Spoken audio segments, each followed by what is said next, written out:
ዲያቆን ዮርዳኖስ ይሄን የሚናገረው በአብሾ ነው፣ በራሱ መንፈስ አይደለም ያስባለሁ። ለቤተ ክርስቲያን ችግር ለጥፋት ተጠያቂ እኛ ነን አለ። ጥፋት ብሎ ያለው ግን መፈወስ ማጥመቅን ቃል በቃል ሲናገር ሰምቻለሁ። አብሾ እንደጠጣ ወይም አስማቷ መንገዷ ምናምን እናቃታለን ብሎ እንደተናገረ ማለት ነው።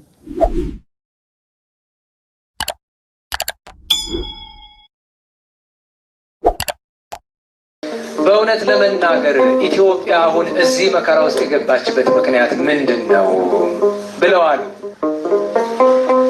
እኔ ሲመስለኝ ኢትዮጵያ ሀገራችን ቅድስት ቤተ ክርስቲያን ለገባችበት መከራ ቁጥር አንድ ተጠያቂ የቤተ ክርስቲያን አገልጋዮች ነን ብያለሁኝ።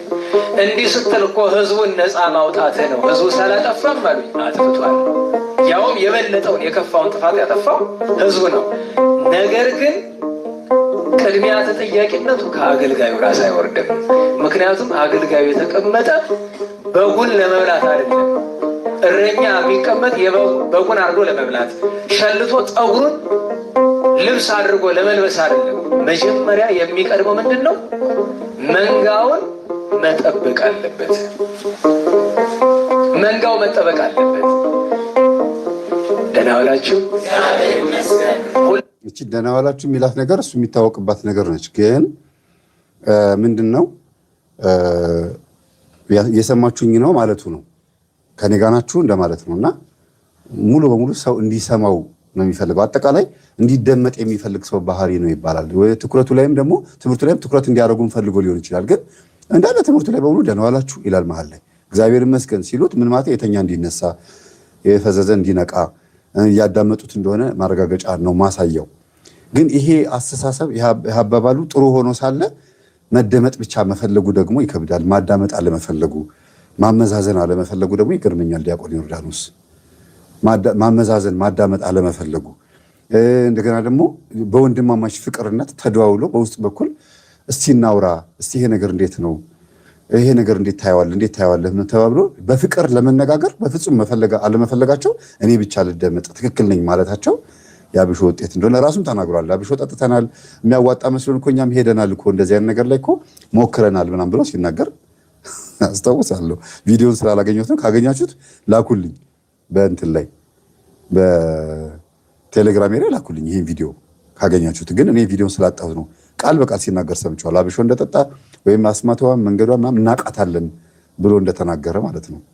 ከዚህ ቀጥሎ የሚናገረውን ስሙት። ላጠፋ ነው ጥፋት በእግዚአብሔር አሁን ትክክል ነው። አገልጋዮች ተጠያቂዎች ነን አለ። ተጠያቂ የሚሆኑበትን መንገድ ግን ደብተራ አስማት ስለሚሰራ ቤተክርስቲያን ውስጥ ይሄ አፍልሃ አብሾ አፄ ፋሪስ ስላለ ድግምት ስላለ ስርማሽ ቅጠል በጣሽ ስላለ ምናምን አይደለም የሚለው። ጥፋት የሚለው እሱን አይደለም የሚለው። እኛ የምንለው ሌላ፣ እሱ የሚለው ሌላ። ዋጋችንን እንከፍላለን። ነገር ግን እጥፍ ክፍያ የሚከፈል ግን ለአገልጋይ ነው። አገልጋይ ሲባል ግን ቄስ ጳጳስ ማለት ብቻ አይደለም። በአጠቃላይ አገለግላለሁ ብሎ መድረክ የወጣ በሙሉ ይህንን ኃላፊነት ይወስዳል። ለምን ቢባል ህዝቡ ኃጢአትን ያበዛት ማንን አይቶ መልካም ይስራል? ሊቃውንት አስቡት እስኪ። ማንን ምሳሌ ያድርግ? ምሳሌ መሆን የሚችል በአደባባይ የምታውቁት ሰው አለ? ቅድስና ያለው የምታውቁት አለ? በነገራችሁ ላይ መድረኮቻችን ላይ ቅድስና ያለ ሰው ስለሌለ ቅድስና ያላቸው የሚመስሉት አጥባቂ ምናምንቴ የሚባሉ ሰዎች ህዝቡን ጨርሰው ወስደውታል። አያችሁ ላይ አያችሁ ከካህናትና ከዲያቆናት መካከል ቅድስና ያለው ሰው ስለሌለ አለና ህዝቡን ጨርሰው ወሰዱት አለ። ማን የሚያጠምቁት ሐሰተኛ አጥማቂዎች ብሎ ዝብርቁ መንፈስ መጣ ማለት ነው። አብሾ መጣ።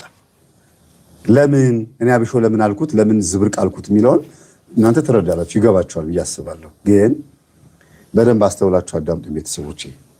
ዲያቆን ዮርዳኖስ አስታኮ መንቀፍ ስለፈለገ ከምን አነሳው ሲጀምር ለቤተ ክርስቲያን ችግር ለጥፋት ተጠያቂ እኛ ነን አለ። ጥፋት ብሎ ያለው ግን መፈወስ ማጥመቅን፣ ህዝቦችን አጋንንትን አስወጥቶ ህዝቦችን ነፃ ማድረግን እኮ እንደ ጥፋት የቆጠረው። ቤተ ክርስቲያን ውስጥ ያሉትን ደብተራዎች እነዛ ቆሻሻ የሆነ የቤተ ክርስቲያንን ንጹህ የሆነውን አካሄድ ቆሻሻ የሆነ አሰራራቸውን የጋረደውን እነሱን አይደለም። ንጹህ የሆነ የቤተ ክርስቲያንን አሰራር ኩላዊት የሆነችዋን አህት የሆነችዋን ቅድስት ቤተ ክርስቲያንን እንደዚህ በዘር እንድንከፋፈል ያደረጉትን በየአብነት ትምህርት ቤት ውስጥ ያለውን ያን ቆሻሻ የሆነውን አሰራር ግን አንድ ቀን ሲነቅፍ አይተነው አናውቅም። አንድ ቀን የሚባሉት በዚህ እንደሆነ እንኳን አይናገርም። ሁልጊዜ ፌመስ የሆኑትን በሚዲያ ዝነኛ የሆኑትን አሁን በሱ ቤት እነ መምህር ግርማን የሚያጠምቁት እና አባ ዮሐንስን ሌሎችን የሚያጠምቁትን አባቶች ሚዲያ ፌመስ ስላደረጋቸው እንደምን እንደታዩን የሚያስበው እንደ ቅዱስ ማጥመቅ፣ መፈወስን፣ አጋንንት ማስወጣትን፣ ሰውን ማዳን፣ አይነ ስውር ማብራትን ከቅድስናና ከንጽህና ህይወት ጋር ነው የሚያገናኘው እንጂ ከአገልግሎት ጋር ያገናኘው ብዬ የምነግራችሁ ሁልጊዜ ይሄን ነው። እንደ ስብከት አሁን እሱ እየሰበከ ነው አይደል? ጺሙን አንጀርጎ ዲያቆን ነው አይደል? ካህን ቄስ አባ አሳልሙኝ ሲባል አይታችሁ ታውቃላችሁ? ለምን ዲያቆን ሆኖ ስንት ዓመት ዲያቆን ዮርዳኖስ ተባለ? ክህነቱ የት አለ? አሁን መንኩሷል የሚል ጽሑፍ አይቻለሁ። እውነት መንኩሷል? ከመነኮሰ ጥሩ ነው። ብዙ ጊዜ ዲያቆን ሆኖ ያፈረሱ ከሆኑ ሲመነኩሱ ክህነት ይሰጣቸዋል፣ መስቀል ይሰጣቸዋል ተብሎ ስለሚታመን ምናልባት በዛ በኩል ሄዶ ሊሆን ይችላል፣ አይታወቅም፣ አላውቅም። ከሆነ ከመነኮሰ ነው። እና እኔ በጣም አዝናለሁ። በጣም ማዝነው ለመሰላችሁ መምህርነት ሰባኪነትን ማዋረድ እኮ ነው። ይሄ የሚያጠምቁትን አባቶች መሳደብ ማለት ሰባኪነትን እኮ ራሳቸውን እኮ እያዋረዱ ነው። ምንድነው ልዩነቱ? ማስተማርና ማጥመቅ ወይም ማስተማርና መፈወስ ሁለቱም ጸጋ ነው። አንዱ የእግዚአብሔር መንፈስ ይላል ቆሮንቶስ 11 ላይ አንደኛ ቆሮንቶስ ላይ አንዱ የእግዚአብሔር መንፈስ ከአንዱ መንፈስ ተቀበላችሁ፣ ማጥመቁንም መፈወሱንም አጋንንት ማስወጣቱንም ታምራት ማድረጉንም አጋንንት መለየቱንም መጸለዩንም መምከሩንም ከአንዱ መንፈስ ተቀበላችሁት፣ እሱ ጸጋ ነው ይላል። እግዚአብሔር ይሰጣል ይላል። ሰጠነ የሚለው አይደል? ትልቅና ትንሽ አጎ ሰጠ ይላል አላለም? እኩል ሰጠነ የሚለው አንዱ መንፈስ ነው። የሚሰብከው ላይም ሆኖ የሚለውጥ እግዚአብሔር ነው። የሚያጠምቀውንም ጨሌ የሚያስጥለውንም ላይ ሆኖ የሚያጠምቅ እግዚአብሔር ነው። የሚያጠምቁትን አባቶች ቀረብ ብሎ ችግሩ ምን እንደሆነ ሶሉሽን ፈጥሮ እስቲ ይሄ ነገር እንደዚህ ቢሆን ይሄ ከቤተ ክርስቲያን አንጻር ያስነቅፋል፣ አባቴ እንዲህ ቢያደርጉ ብሎ ቀርቦ አንድ ቀን ሳያናገሩ በሚዲያ ብቻ መሳደብ የአብሾ ውጤት ነው የምለው። ይሄ ዲያቆን ዮርዳኖስ ይሄን የሚናገረው በአብሾ ነው፣ በራሱ መንፈስ አይደለም ብዬ አስባለሁ። ለምን ብትሉ የቤተ ክርስቲያን ችግር አለ አለ። ችግሩ ምንድነው አለ? የሚያጠምቁ አባቶች ወዴት ወሰዷቸው? ወደ በናፍቃን አዳራሽ እዛው ቤተክርስቲያን ውስጥ ሆኖ እኮ ነው ያሉት። እየቆረቡም ያሉት እያስቀደሱም ያሉት እየተጠመቁም ያሉት ቅድስት ቤተክርስቲያን ቤተ ክህነት በምታውቀው ሲኖዶሱ በሚያውቀው ቤተክርስቲያን ውስጥ ከሆነ ነው እኮ እያጠመቁ ያሉት። ልብ ካለው መጥቶ ተወግዛችኋል አይደል? ማን አወገዛቸው? ወዴት ወሰዱት? ህዝቡን እዛው ነው ያሉት። እንዲያውም ማህበረ ቅዱሳን ከቤተክርስቲያን ግቢ ውጭ ፎቅ ሰርቶ ግቢ ጉባኤ ብሎ ሌላ ነገር ውስጥ መግባቱ የሚያስነቅፈው እንዲያውም እሱ ነው። እንዲያውም ይባል ከተባለ ተወሰዱ ከተባለ አይ ባስተምሮ ነው ከተባለ እነሱ ያሉት ቤተክርስቲያን ውስጥ ነው። ሁሉም ያለው ቤተክርስቲያን ውስጥ ነው። ህዝቡም የሚመጣው የሚቆርበው የሚያስቀድሰው በየሰፈራቸው በየአጥቢያቸው ያለው ቤተክርስቲያን ላይ የሚያስቀድሱት የመምህር ግርማ ተማሪዎች የሚታወቁትን በመቁረብ ማታ ማታ በመጸለይ ጸሎት ቤት በመስራት በመትጋት በመቀጥቀጥ ነው የሚታወቁት። በአቡነ እስትንፋሰ ክርስቶስ ዘመን ያሉትን ወጣቶች ነው የሚመስሉት። ሁሉም ስማቸው ክርስቶስ ኢየሱስ ነው እንዳለ በአቡነ እስትንፋሰ ክርስቶስ ዘመን የዛሬ 300 ዓመት ማለት ነው እንዳለ ስማቸው ከጌታ ጋር የተገናኘ ነው። ያ ማለት መናፍቅ ናቸው ማለት ነው። በዛ ዘመን የሆነ ኢየሱስ ኢየሱስ የሚል ስም ገኖ ነበረ ማለት ነው። የሆነ ፋሽን ነበር ማለት አይደለም። እግዚአብሔር የሚፈልገው ነገር አለ። ስለዚህ በዚህም ዘመን ደግሞ እነዚህ አባቶች ባይኖሩ ኖሮ ብዙ ሰው መናፍቅ ይሆን ነበረ። ምክንያቱም ፓስተር ገሌ ጋር ሊሄድ ፓስተር ገሌ ጋር ሊሄድ ብሎ ለመፈወስ እጅ ለመጫን ለመጠመቅ ወይም ደግሞ የሆነ መንፈስ ለማስወጣት የማይሄድበት ፓስተር የለም። እንዲያውም በጣም ተመነምን ነበር ብዬ አስባለሁ የሚያጠምቁ አባቶች ባይመጡ ኖሮ። ኦርቶዶክስ ተዋሕዶ ቤተክርስቲያን ምዕመን በጣም ይጎል ነበረ። መምህር የዛሬ 4 ዓመት የታሰሩ ጊዜ ቮት አድርጉ ሲባል የዛሬ 4 ዓመት አለ የዛሬ 8 ዓመት የታሰሩ ጊዜ 28 ሚሊዮን ሰው ነው ቮት ያደረገው እሳቸውን የደገፈ ሰው። በጣም ከባድ ነው እኮ አንዳንድ። ስለዚህ የት ነው ያሉት? ቤተክርስቲያን ምን እንደሚያስተምሩት መጽሐፍ ቅዱስ ወንጌል ከፈውስ በፊት ወንጌል አስተምረው ከዛ በኋላ አጋንንቱን አናዘውት እንደ አባ ጳውሊ እንደ አባቶቻችን ስንክሳሩም የተጻፈው ገሉም የተጻፈው ለምንድን ነው? ልንማርበት አይደል እንዴ? ከማን እንማር? ከአባቶቻችን። ምን እንማር? ተጋድሎ አይደል እንዴ? ተጋድሎ ነው የምንማረው። ሌላ ምን እንማር? መጽሐፈ መነኮሳት ሶስቱ መጽሐፈ መነኮሳት አረጋዊ መንፈሳዊ፣ ፊልክስዩስና ማሪሳቅ ስለ ሰይጣናትን ውጊያ እና ስለ ማሸነፍ ነው የሚያስተምረው። ከዚህ ውጭ ሌላ ምን እንማር? ማሸነፍን ተማርን። እንዴት እንደሚያሸንፍ እኛ ደግሞ እንዴት እንደምናሸንፈው ተማርን። ዲያቆን ዮርዳኖስ በአብሾ መንፈስ እንደሚያወራ የምታውቁት ከዚህ በኋላ በሚናገረው ቃላት ነው። ርዕሱን ረሳው። መጀመሪያ ያነሳው ርዕስ አጀንዳው የለም። እኔ ቆርጬ ስላመጣሁት እንጂ ቪዲዮ የለም። ዘውግ ይስታል። ብዙ ጊዜ እያስተማረ የ1 ሰዓት ከ30 ደቂቃ ቪዲዮ ብዙ ጊዜ ቁጭ እያዳምጣለሁና ዘውግ ስቶ ማይሆን ነገር ውስጥ ገብቶ ክትክት አድርጎ እንደገና ወደ ነበረበት መመለስ እስኪያቅተው ድረስ የስብከት ዘውግ ይስታል። የማይመለከተው ውስጥ ገብቶ ያቦካል። ጺም ባንጀረገ ወይም ደግሞ ግዕዝ በተናገረ ወይም እንደዚህ አባገሌ ሊቃውንት ገሌ መሪጌታ ገሌ አባገሌ በሚባል የበቁ አባቶችን በማወቅ ይመስለዋል። እንትን ዶግማን በማጥበቅ ነገሮችን ክርር በማድረግ ይመስለዋል። ክርስትና አይደለም። በአጋንንት ለተወጋውና ለተጨቆነው በማዘን ነው። ታች ላለው በማዘን ነው። ለተመታው በማዘን ነው። በአዳም ልኮ ውስጥ ሆነው ለተጨማለቁት ሰዎች በማዘን ነው የሚጀመረው ክርስትና እንጂ ታምራት ይላሉ ሁሉም ሰባኪዎች። መምህር ግርማ ታምራት አድርገው አያውቁም። ፈውስ ነው የሚሰጡት። ታምራት ሌላ ጉዳይ ነው። ታምራት ከስንት አንዴ መነኮሳት አባቶች፣ እነዚህ መናንያን አባቶች ኢየሱስ ጌታ እንደሆነ አላውያን ነገስታት ሲነሱባቸው ለጣዖት ዕጣን ሰው ሲባሉ አይ ብለው ሞት ማስነሳት፣ አይን ማብራት ከስንት አንዴ እነሱ ጋር ጸጋ እንዳለ ለማሳየት የሚጠቀሙት ነው ታምራት። ይሄ እኮ የዕለት አገልግሎታቸው እኮ እነዚህ ሰዎች ቤተክርስቲያን ግቢ ውስጥ ተውት፣ ጸበል ቦታ ግቢ ውስጥ አጋንንት ሁልጊዜ ይጮሃል። እሱ ታምራት ነው። ይሄ እኮ የነ መምህር ግርማ አገልግሎት እሱ ነው። ሻል አድርገውት በሚዲያ ጉባኤ አለ፣ ኑ ተጠመቁ፣ ኑ ፈውስ አገልግሎት አለ ስለተባለ ነው ሁሉ የሚናደሩት። ታዲያ ምን ይባል? አጋንንት ያለበት ሰው በሙሉ መጥቶ አንድ ቦታ እንዲሰበሰብና አጋንንት እንዴት እንደሚያጠቃ ማስተማራቸው ችግር አለው? ከትናንትና ወዲያ ያስተማርኩት ትምህርት ላይ ሴቶች ቅዱሳን ስሟን አሁን ለጊዜው ያችን ሰማት ረስቻታለሁና ቅዱሳን ምንድን ያለቻቸው? አጋንንት እንዴት እንደሚያጠቃችሁ እንዴት እንደሚያሰቃያችሁ ልንገራችሁ ብላ ቁጭ አጋ ነው የገዳሟ በምኔት የነገረቻቸው። ያቺ ቅድስት ሴት ኢዮጵራቅሲያ መሰለችኝ አይደል? አዎ ቅድስት ኢዮጵራቅሲያ። እና በጣም በሚገርም መልኩ ቅዱሳን ስንክሳሩ ስትገቡ ሰይጣን በብዛት ሴት እንዴት አድርጎ ሰዎች እንዴት አድርጎ እንደሚያጠቃ ነው የሚያሳየው። ሞር በብዛት የቅዱሳን ተጋድሎ ከአጋንንት ጋር ነው። እነዚህ አባቶችስ አጋንንት ያለበት ሰው ይመጣል፣ ይጮሃሉ። የሚመጡት ሊቆርቡ አይደለም። እነዚህ አባቶች ጋር የሚመጡት የህንፃ ለማሰራት አይደለም፣ ሊፈወሱ ሊድሩ ነው የሚመጡት። ስለዚህ አንድ አይነት ሀሳብ ያላቸው ሰዎች አንድ ጉባኤ ላይ ይገናኛሉ። ለዚህ ነው አብዛኛው ሰው የሚጮኸው። የተለየ ነገር የለውም። መምህር ምህረተአብ ጉባኤ ካለው ሲጠራ ለወንጌል ነው የሚጠራው ህዝቡን። ኑ እጄ ልጫንባችሁ አይደለም።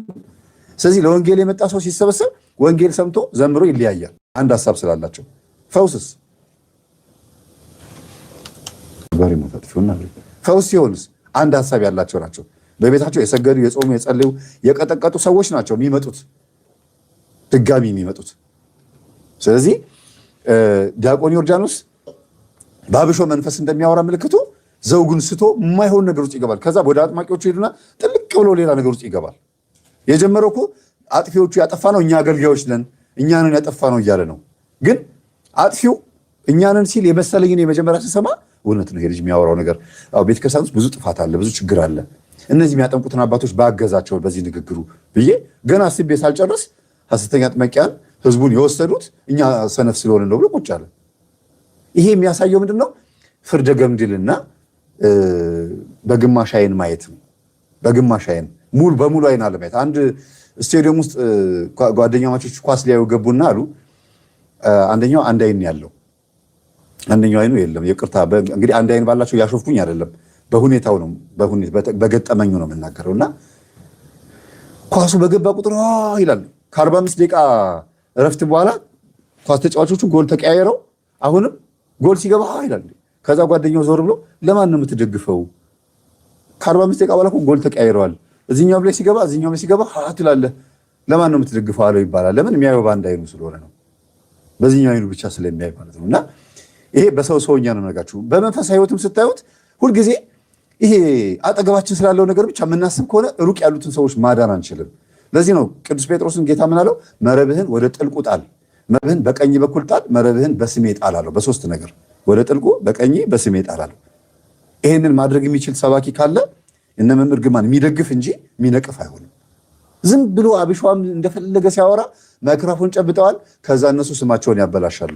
እኔ የእውነት በጣም ያዘንኩት የሌለብንን ነገር ሲናገሩ ነው። ያላደረግነውን ሲያደርጉ እንዲህ ናቸው ብሎ ሲናገሩ ኦኬ አሁን እነዚህ ሰዎች ፈጥረውን የሚናገሩት አይደለም ማለት ነው። እኔ እንደዚህ አይደለሁም። ስለዚህ እነዚህ ሰዎች እንደዚህ ብለው ከተናገሩ በውስጣቸው ያለው የእግዚአብሔር መንፈስ አይደለም ማለት ነው። በረከቱ ይደርብንም አይባልም፣ ቃሎት ያስማልንም አይባልም። ለዚህ ሰው ታዲያ ምንድን ነው የሚባለው? ልቦና ይስጥል የሚባለው አይደል? የሌለብኝን ነገር በሚዲያ ላይ ስሜን ጠቅሰው ሲናገሩ ስትሰማ አዝናለሁ። ስጋውንም ስቀበል ያለቀስኩበት ጊዜ ሁሉ አለ። እውነቱን ግለጽላቸው ብዬ የሌለብንና ያላደረግነውን ነገር ነው የሚናገሩት። እነዚህ አባቶች ያላደረጉትን ነው የሚናገሩት። ስለዚህ ቀርቦ መወያየትን የመሰለ ነገር የለም። ቀርቦ መወያየትን የመሰለ ነገር የለም። እናስጨርሰው። ከቤተክርስቲያናችን ታላላቅ ሊቃውንት በላይ ዛሬ የሚሰሙ አጥማቂ ባህታዊ ነን የሚሉ ሰዎች ናቸው አይደለም?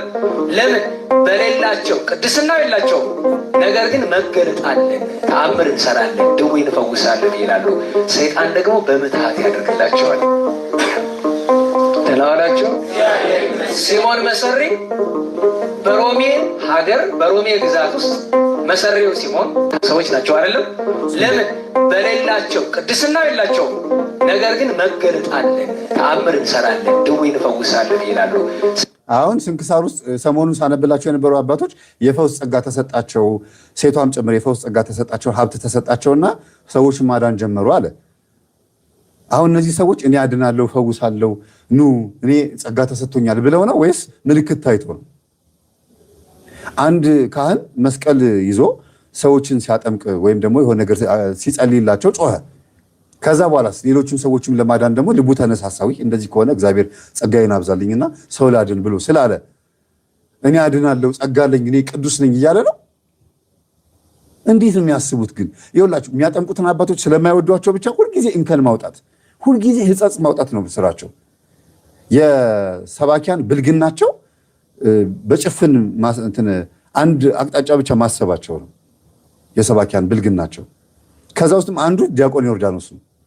በጣም የሚገርማችሁ ጨዋ ይመስላል፣ ለቤተ ክርስቲያን የተቆረቆረ ይመስላል። ግን ራሱን በጣም የሆነ ቦታ ላይ አድርሶ ነው ሲያስተምር ስታዩት። የሆነ ቅዱስና ንጹሕ ፍጹም ቅዱሳንን የሚያገኝ የበቁ አባቶችን የሚያገኝ በጣም የተለየ ሰው አድርጎ ነው ራሱን የሚያየው። ይሄ የግርማ ሞገስ መንፈስ የተጠናወታቸው ባያረግም እንኳን የእነሱ መንፈስ ያገኘው የቡዳ መንፈስ ያገኘው ሰው ነው እንጂ ጤነኝነትም አይደለም። ልክ ልኩ ነው። ማንም ሰው ወደኋላ የሚል የለም። ይኸውላችሁ እኔ በሚዲያ ውስጥ እነሱ እስከተናገሩ ድረስ እኔም በሚዲያ ውስጥ ነው የምናገረው። በግል ከሆነ በግል እንነጋገራለን። ወጥተው ደፍረው እስከተናገሩ ድረስ በፍጹም እና ራሳቸውን የሚያደርሱበት ቦታ የሚገርም ነው። በቃ ቶፕ ደረጃ የሚያደርሱት ለመለወጥ ለመመከር ዝግጁ አለ። አሁን ዮርዳኖስን አጥፍተሃል እንዲህ ነው ቢባል ይሰማል? እውነት በፍጹም አይሰማም። አለች የሆነች ትንሽዬ ኢጎና ናርሲሲስትነት አለች። ትንሽዬ አለች እያቆጠቆጠች አለች። ነገ በቅላ ምናያት አለች። ከመነኮሰማ ጥሩ ነው፣ እሰየው። ተጋድሎም በዛ ይቀጥላል። ትትናው ካለ ነው እሱ ስለ ትትና ሲሰብክ ስለሰማሁት ማለት ነው። እነዚህ አባቶች የሚያጠምቁ አባቶችን ለመሳደብ ምን አለ? ከማን ጋር አወዳደራቸው? ከቅዱሳን ከእነ አቡነ ተክለ ሃይማኖት ጋር ያወዳደረው፣ ከራሱ ጋር አወዳደራቸው። እሱ የሚያስተምረው ወንጌል ምንድነው? ተራ አድርጎ አመጣው። የሚፈውሱ አባቶችን እንደ ምንድን ነው የሚያስባቸው? እንደ አገልግሎት አይደለም የሚወስደው፣ እንደ ቅዱሳን፣ እንደ ንጹሐን። ስለዚህ እነዚህ አባቶች ምን እያሉ ነው? ራሳቸውን ቅዱስ ነኝ ተክልዬ ነኝ ብለዋል ብሎ ራሱ ተርጉሞ ራሱ እየተናገረ ነው ማለት ነው። የፈሲታ ተቆጢታ ማለት ይሄ ነው። ራሱ ፈስቶ ራሱ ማን ነው ይላል። እንደ መናፍቃን ማለት ነው። ማርያምን አማላጅ ናች ወይም ደግሞ ማርያምን ታመልኳታላችሁ ሊያስቡና ግን አትመለክም እኮ ይላሉ። መቼ አመለክናት ብለን እኛ እንናገራለን አይደል? አመለክናት ብለን አንናገርም። ማርያምም አትመለክም፣ ግን ራሳቸው አመለካችኋት ይሉና ማርያም አትመለክም ብለው ጥቅስ ያመጣሉ። አምጪዎቹም ራሳቸው ተናጋሪዎቹም ራሳቸው። ይሄው እሱም እንደዛ ነው። እኛ ቅዱስ ነን አላሉም እነዚህ አባቶች። ዛሬ ጉባኤ አለ፣ የአባ ገብረ ኪዳን፣ የመምህር ዘበነ፣ የአባገሌ ተብሎ ጉባኤ አለኑ ተብሎ ዓመታዊም ወራዊም ጉባኤ የሆነ ለየት ያለ ጉባኤ ይዘጋጃል። ከዛ ሰው ይመጣል፣ ተሰበሰበ፣ ወንጌል ተማረ። ምንድነው ከፈውስ አገልግሎት የሚለየው?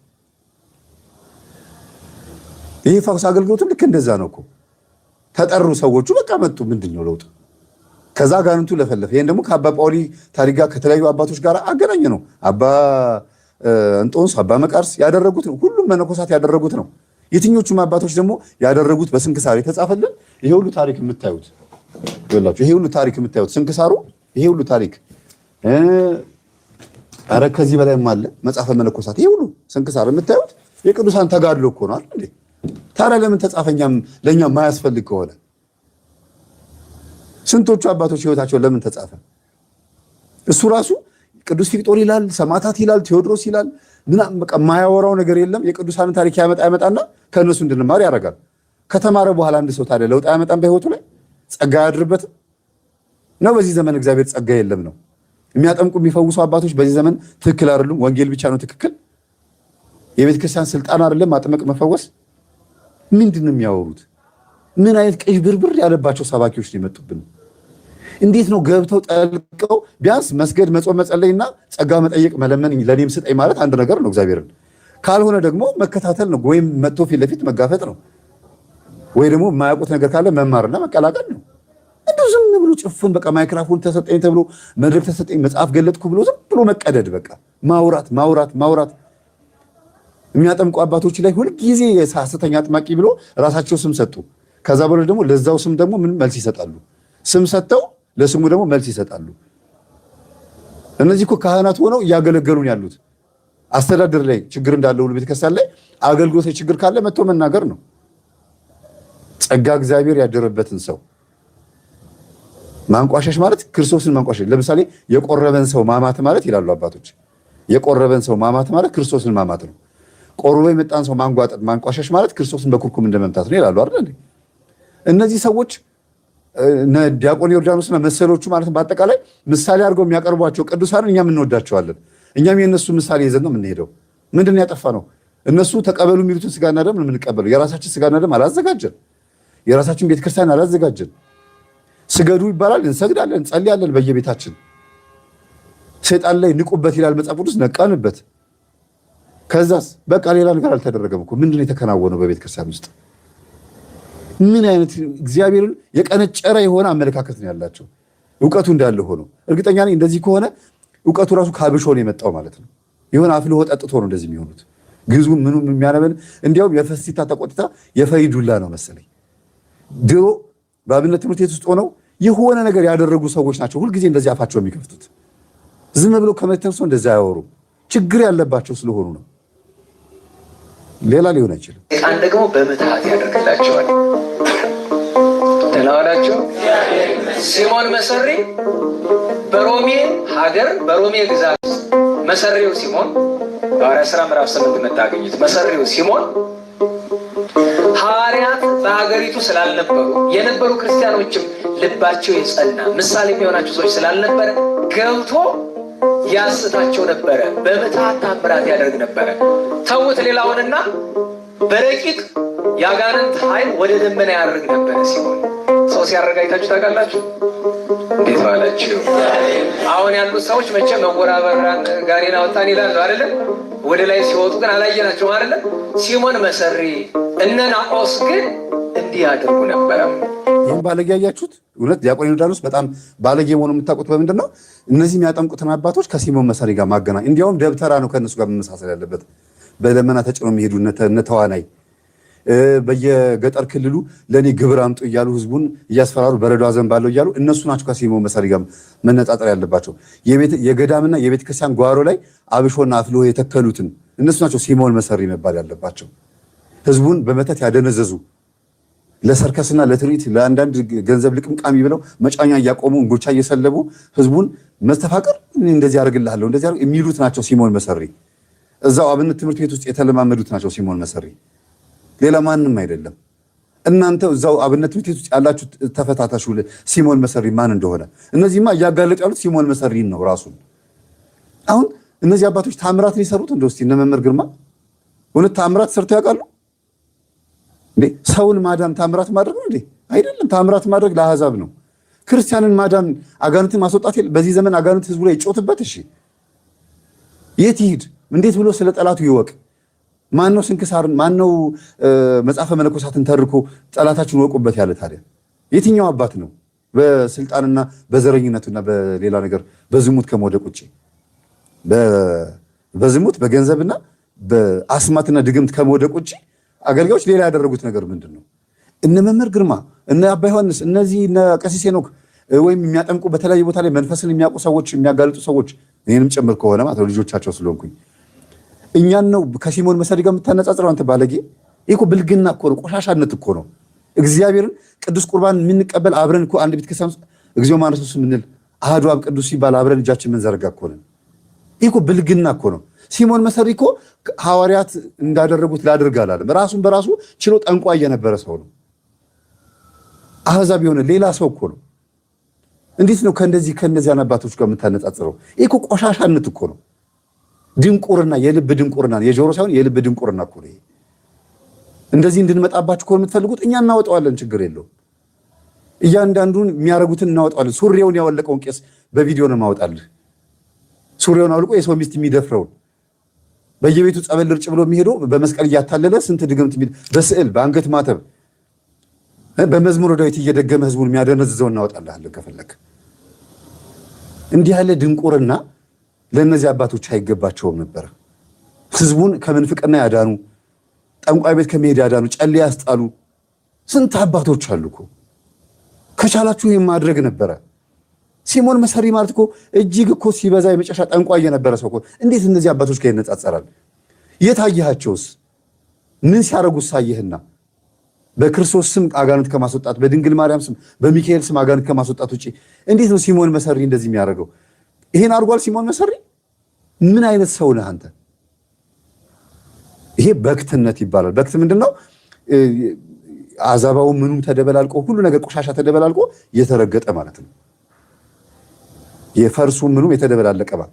የቅዱሳንን ታሪክ ይጀምሩና ዘውግ ስተው ሄደው ይመስለኛል ውስጣቸው ላይ የአብሿቸው መንፈስ ወይም ደግሞ የእውቀት ለምናምን ለግርማ ሞገስ ብሎ የወሰዱት መንፈስ እነዚህን አባቶች እንዲበቀል ይፈልጋል። አንደበታቸውን ተጠቅሞ ይሄ ነው፣ ሌላ ነገር አይሆኑም። በእውነት አብነት ትምህርት ቤት የተማሩ ናቸው አብዛኞቹ እየተቃወሙ ያሉት አብዛኛዎቹ።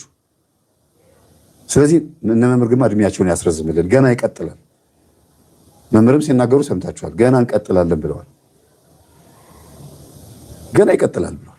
ይስደቡን እኛ እንቀጥላለን ያሉት አይደለም እንዴ? ሰሞኑን ይስደቡን ችግር የለውም እኛ ግን እንቀጥላለን ያሉት።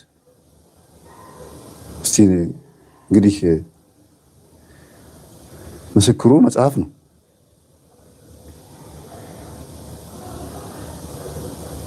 ይሁን እንስማቸው እስቲ። እያሳደዱንም ቤተክርስቲያን እንሰራለን፣ እየተሳደቡን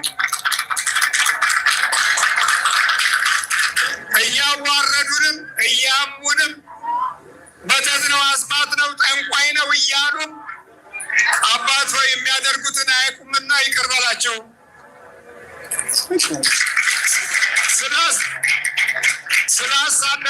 ስላሳደዱን አናኮርፍም። ስለዚህ አንዱ የማሳደድ ባህሪ የነበረው የገሞ ገፋ ሀገረ ስብከት ነው። ስላሳደዱን ያው መረቅንላቸው። ስላሳደዱን እንሰራላቸዋለን። ስለሰደቡን እንገነባላቸዋለን። በችግራቸው እንካፈላለን። ስለመረቁን አይደለም። ስለዚህ መረቁንም አሳደዱንም የምንኖረው ለእግዚአብሔር ነው። እኛ የእግዚአብሔርን ስራ ስንሰራ እሱ ደግሞ የእኛን ስራ ይሰራል፣ የኔን ስራ ይሰራል። በቃ ይሄ እኮ ነው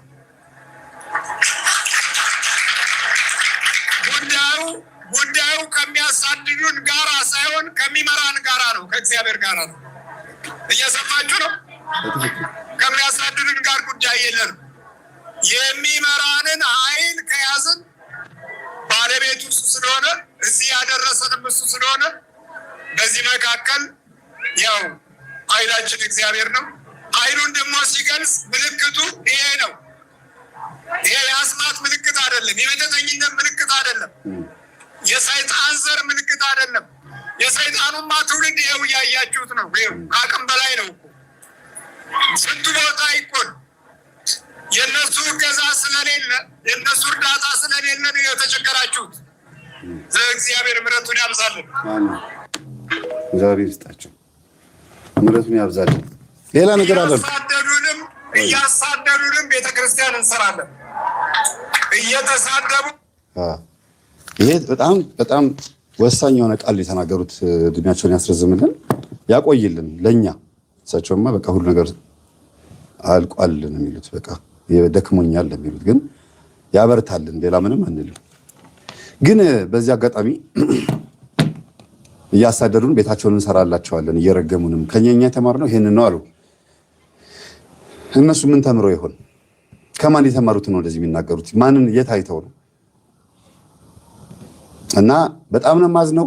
እግዚአብሔርን እኛ እየበዛን ነው የምንመጣው፣ እየባሰ ነው የምንመጣው። ማጋለጡም ላይ እኛ ደግሞ መገለጡ ላይ እኛ እንገለጣለን። በደንብ ነው የምንገለጠው፣ በስራ እንገለጣለን። ተግባራችን ቤተክርስቲያን ትውልዱ ወደ ቤተክርስቲያን ማምጣቱ ላይ ነው ተግባራችን። አንድ ሰው ዝንፍ አጋብቻለሁ እስከዛሬ በ2018 እንኳን እስካሁን 12 ሰው አጋብቻለሁ። አሁን ከፊት ደግሞ 7 ሰው አለ፣ ደምሩት 19 ሰው ማለት ነው። አንድ የተፋታብኝ ሰው የለም በዚህ 8 ዓመት ውስጥ። ተውት የምክር አገልግሎት በዛ በኩል በየቤታችሁ ዶር ቱ ዶር፣ እንደገና ደግሞ ይሄ ቤት ለቤት የሚባለው ማለት ነው። ጨሌ ማስጣሉ ላይ ስንቱ ቤት ነው ጨሌ ያለው? እንዲያውም የኦርቶዶክስ 90% 80% ጨሌ ያለው ህዝብ ነው ኦርቶዶክስ። ባዕድ አምልኮ የሚያመልክ ነው። ደብተራን የሚከተል ነው። ኮከብ የሚቆጥር መዳፍ የሚያነብ በቃ የሆነ ማይረባ ነገር ውስጥ ያለ ነው። ኮተታም ችግር ያለበት ነው። ከሁላችን ከኔም ጭምር ማለት ነው። ሁላችንም ይህን ህዝብ ነው ቅዱስ ህዝብ የሚባለው። ገና ስንት የቤት ስራ የሚጠበቀን፣ ስንት የቤት ስራ እኮ ነው የሚጠበቀን። ስንት ሰባኪ የተባልክ በሙሉ ካልመነፈቅ፣ እሱም ምንፍቅና ውስጥ ሀራጥቃ ውስጥ ሀድስ ውስጥ ካልገባህ ነው የወደፊቱ ስለሚያሰጋ ነው። ስንት የቤት ስራ ይጠብቀናል ገና። ስንት ጨሌ ማስጣላል ተውት። ስንቱ ለቅዱስ ቁርባን ማብቃት። ጨሌ ጥሎ የሚመጣው ገና ይምጣ፣ ችግር የለውም። ግን ኦርቶዶክስ ነኝ ብሎ ሰንበት ትምህርት ቤት የሚሆን ምዕመንም ጽዋ ማህበርም ይሁን በየቤቱ ሆኖ ስጋው ደሙን ፈርቶ የተቀመጠ ለምን ፈራኸው ሲባል ግን ምክንያት የሌለው ደንዝዞ የተቀመጠ ስንት ትውልድ አለ ገና የሚጠብቀን የቤት ስራ። ዝም ብሎ እዚህ በማይረባ አጥማቂ ምናምን ስም ሰጠው ሌላ ነገር ሌላ ተአምራት ይላል። ከሲሞን መሰርግ ያገናኛል። እነሱ ስንት ስራ እየሰሩ ነው፣ እሱ ሌላ ስራ ሌላ ወሬ ያወራል። ይቀደዳል ማለት ነው። ይሄ እኮ መቀደድ እኮ ነው። እግዚአብሔር አለመታደልም ነው፣ አለመደመጥም ነው። አባቶች መደመጥ ያቃታቸውም አንዱ ችግራቸው አብሾ ስለሆነ ነው፣ ተዋርሶ ስላለ ነው። እንዴ በአባቶች እውነት በአባቶች ይታይ ቢባል ቁጭ ብሎ እንገማገም ቢሉ ያልተዋረሰ አለ እንዴ? መፍትሄ ስራ የማይደግም አለ እንዴ? እውነቴን ነው። እንደው ያልተዋረሰ እንደው ለእውቀት ብሎ እንኳን አብሾን ያልጠጣ አለ፣ አፍሎን ያልጠጣ አለ። ዝም ብሎ ነው እንዴ በጨለማ ክፍል ጻል የሚጠጡት? ስንት ጉድ እኮ እናውቃለን እኮ። ያንን አጽዱ መጀመሪያ። እዚህ እየሰሩ ያሉ አባቶች ላይ መታችሁ አትጩሁ። እግዚአብሔር ይገስጻችሁ።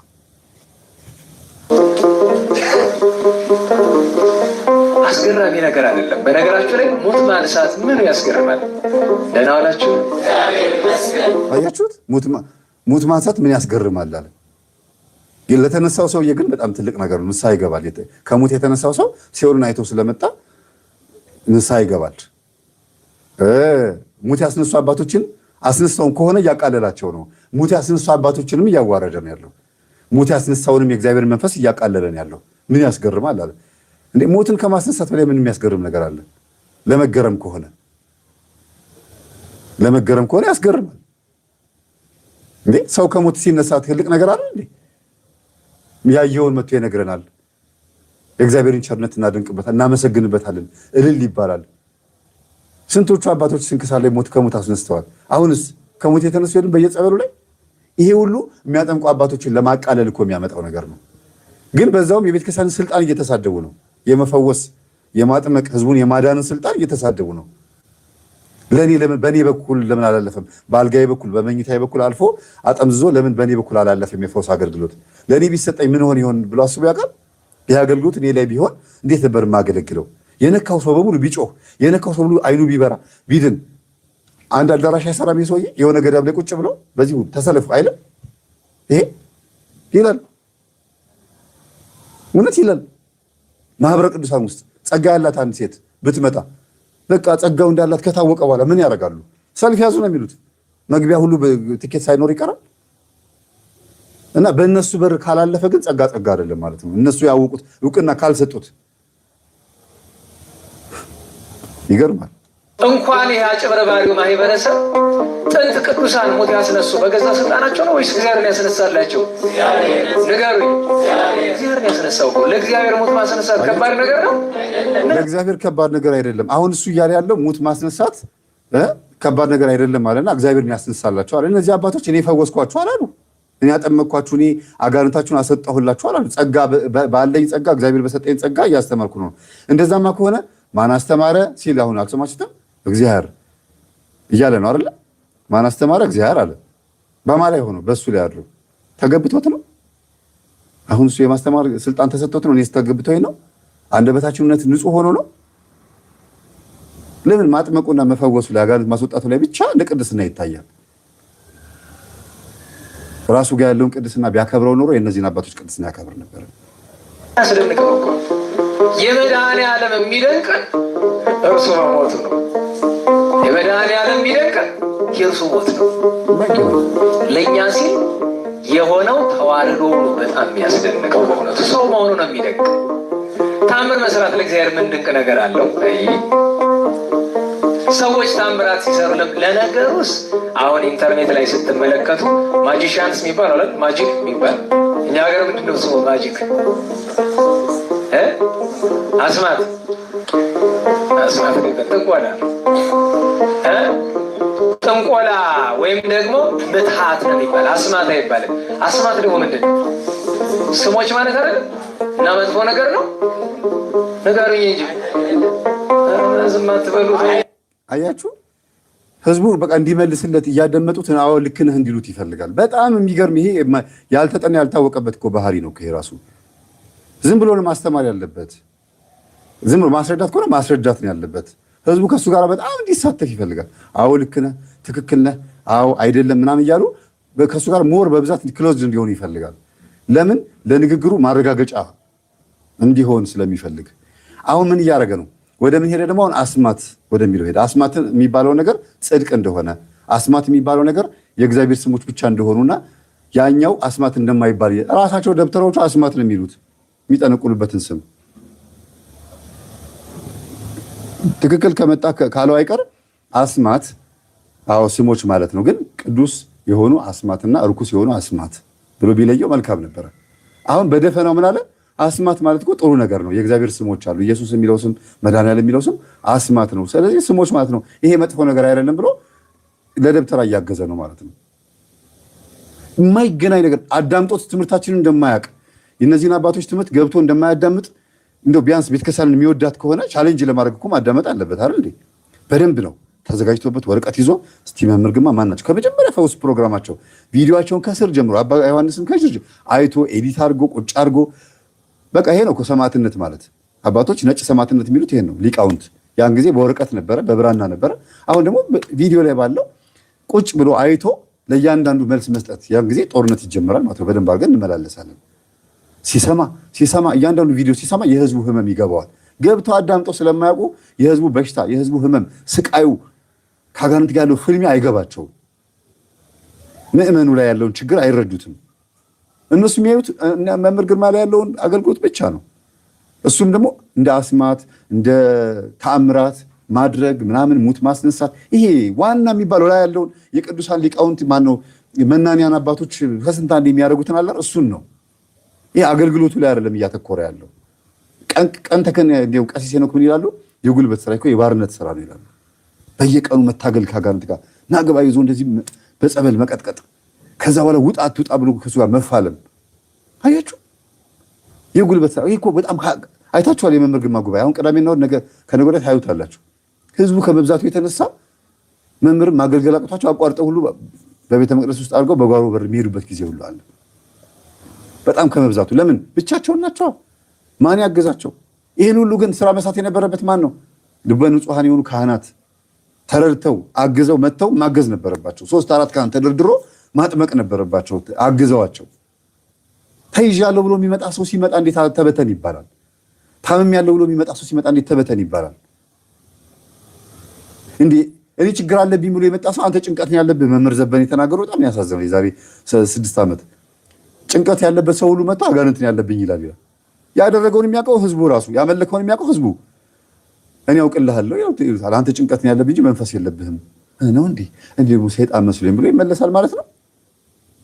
አያችሁ አሁን ስለ ስም ሊያብራራ ነው። ስሙት፣ ስለ ስም እያብራራ ነው። ስም ምን ማለት ነው ብሎ ያኛውን አሰራር ወደዚህ ሊገለብጠው ነው።